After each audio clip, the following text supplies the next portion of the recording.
नमस्कार मंडळी, welcome back to my channel. मी शिवानी तुम्हा सर्वांचं माझ्या यूट्यूब चॅनलवर अगदी मनापासून स्वागत करते।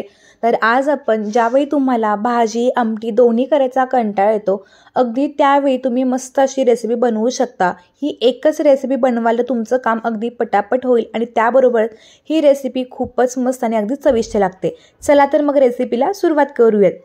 तर त्यासाठी इथं बघा मी अर्धी वाटी इतकी ही हरभऱ्याची म्हणजे चण्याची डाळ घेतली आहे। तुम्हाला जर ही रेसिपी जास्त बनवायची तुम्ही तर 1 वाटी पण घेऊ शकता। तर ही चणा डाळ बघा स्वच्छ अशी निवडून घेतली। त्यानंतर आता आपण ही कुकरमध्ये अशा पद्धतीने घालून घेणार आहोत आणि ही डाळ आता आपण 2 ते 3 पाण्याने स्वच्छ धुवून घेणार आहोत। कारण डाळींच्या वरती बरेचदा केमिकल्स असतात आणि त्यामुळे डाळ नेहमी चोळून धुवायची, म्हणजे ती औषध केमिकल्स निघून जातात। आता बघा डाळ स्वच्छ धुवून झाल्यानंतर आपण जितकी डाळ घेतली त्याच्याबरोबर दुप्पट आपण याच्यामध्ये पाणी घालणार आहोत। कारण चणा डाळ शिजायला थोडासा वेळ लागतो आणि आपण ही डाळ जी आहे ती भिजायलाही घातली नव्हती, त्यामुळे इथं मी 1.5 वाटी हरभरा डाळीला 3 वाटी पाणी घातलं आणि त्यानंतर इथं बघा मी पाव चमचा इतके मी हळदपूड घातली। हळदीमुळे काय होतं, आपल्या डाळीला अगदी मस्त असा रंग येतो। डाळ उतू येऊ नये म्हणून अर्धा चमचा इथं बघा मी तेल घातलं। आता झाकण लावून आपण कुकर हा गॅसवरती ठेवून 4 शिट्ट्या करून घेणार आहोत। 4 शिट्ट्यामध्ये ही डाळ अगदी परफेक्ट शिजते। ही डाळ आपल्याला फार गिर्र करायची नाही आहे, फक्त मऊ शिजली पाहिजे, पण त्याचा आकार जो आहे तो बदलला गेला नसला पाहिजे। त्यामुळे आता आपण याच्या 4 शिट्ट्या ज्या त्या काढून घेऊयात। कुकरच्या 4 शिट्ट्या झाल्यानंतर कुकर थंड झाला, त्यानंतर मी झाकण काढून घेतलं। आता बघा ही डाळ बघा अगदी छान अशी गिर्र झाली नाही आहे, पण अगदी मस्त शिजलेली आहे, मऊ पण झाली आहे आणि त्याबरोबर हिचा आकारही बदलला नाही आहे। तर अगदी अशा पद्धतीने आपल्याला ही जी डाळ आहे त्याची शिजवून घ्यायची आहे। डाळ अगदी परफेक्ट प्रमाणामध्ये शिजली गेली। त्यानंतर गॅसवरती बघा एक कढई ठेवली आणि कढईमध्ये मी 1.5 चमचा तेल घातलं।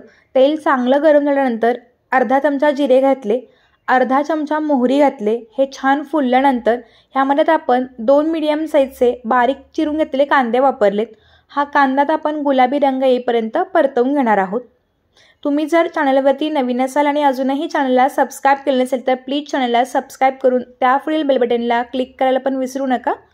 आता बघा कांदा थोडासा गुलाबी झालाय, तर ह्यामध्ये आपण अर्धा चमचा आलं लसणाची पेस्ट वापरली। 6 ते 7 लसूण पाकळ्या आणि अर्धा इंच आलं घेतलं होतं। त्याचा फ्लेवर खूप छान येतो। आता हे पण बघा कांद्यासोबत चांगलं असं परतवून घेतले। हे परतलं गेलं की ह्यामध्ये आपण 1 मीडियम साईजचा बारीक चिरून घेतलेला लाल टोमॅटो घातला। हा पण आता चांगलासा मिक्स करून घेऊयात।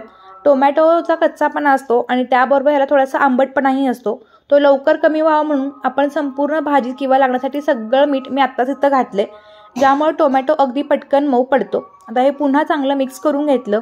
तुम्हाला जर माझ्या रेसिपीज आवडत असतील तर तुम्ही त्या कोणत्या गावातून किंवा कोणत्या शहरातून पाहता हेही मला कमेंट करून सांगायला विसरू नका, म्हणजे मला कळेल की माझे व्हिडिओ कोणत्या गावामध्ये किंवा कोणत्या शहरामध्ये पाहिले जातात। तर टोमॅटो पण बघा आता अगदी मस्तपैकी असं मऊ पडलं। आता गॅस अगदी मध्यम करून मसाले घालूयात। तर ह्यामध्ये आता बघा मी पाव चमचा इतकी हळदपूड घातली, 1 चमचा काश्मीरी लाल तिखट वापरले। तिखटाप्रमाणाचं प्रमाण कमी किंवा जास्त करू शकता। 1 चमचा धनेपूड घातली आणि अर्धा चमचा गरम मसाला घातला। आता हे सगळे मसाले चांगले मिक्स करून घ्यायचे। मसाले जळणार नाही त्याची काळजी घ्यायची, कारण जर मसाले जळाले तर मग अजिबात आपल्या रेसिपीला फ्लेवर चांगला येत नाही। तर हे पण बघा अगदी छानपैकी असं मस्तपैकी परतवून घेतलं। तर जी आपण डाळ शिजवून घेतली होती ती पाण्यासकट आपण याच्यामध्ये घालून घ्यायची, कारण पाण्यामध्ये अगदी मस्तपैकीचा अर्क उतरलेला असतो। तर हे छान असं मिक्स करून घेऊयात। बऱ्याचदा कंटाळा येतो की रोज भाजी वेगळी करायची, आमटी वेगळी करायची, मग आपल्याला कंटाळा येतो। कधीतरी असं वाटतं की एकच काहीतरी बनवूया की जे अगदी पटापट पण बनेल आणि अगदी रेसिपी पण चविष्ट आणि उत्तम बनेल। म्हणूनच मी आज खास तुमच्यासाठी ही दालची रेसिपी घेऊन आली। थोडीशी वेगळ्या पद्धतीमध्ये बनवलेली डाळ आहे, ह्याची चव अगदी भन्नाट आणि अगदी मस्तच लागते। हे सगळं बघा चांगलं मिक्स केलंय।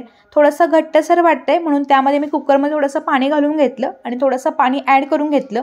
जर तुम्हाला हे आणखीन पातळ हवं असेल तर तुम्ही थोडंसं याच्यामध्ये गरम पाण्याचा देखील वापर करू शकता, कारण हरभरा डाळ आपण वापरले ही थोड्या वेळानं आळते आणि त्यामुळं मग थोडंसं पाणी यातलं कमी होतं, म्हणून मी थोडंसं पाणी ॲड करून घेतलं। आता मिठाचं वगैरे प्रमाण चांगलं चेक करून घ्यायचं आणि गॅस मध्यम करून ह्याला चांगले आपण 2 ते 3 दणकून उकळ्या काढून घ्यायच्या। जितक्या जास्त उकळ्या तितका रेसिपी किंवा आपला पदार्थ अगदी मस्तपैकी किंवा उत्तम बनतो।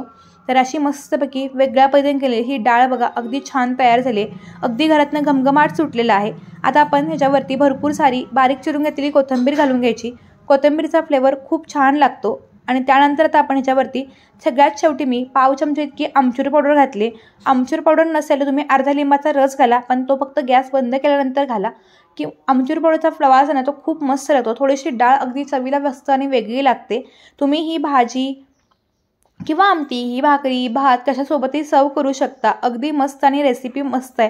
रेसिपी जर आवडली तर प्लीज मला कमेंट करून कळवायला विसरू नका.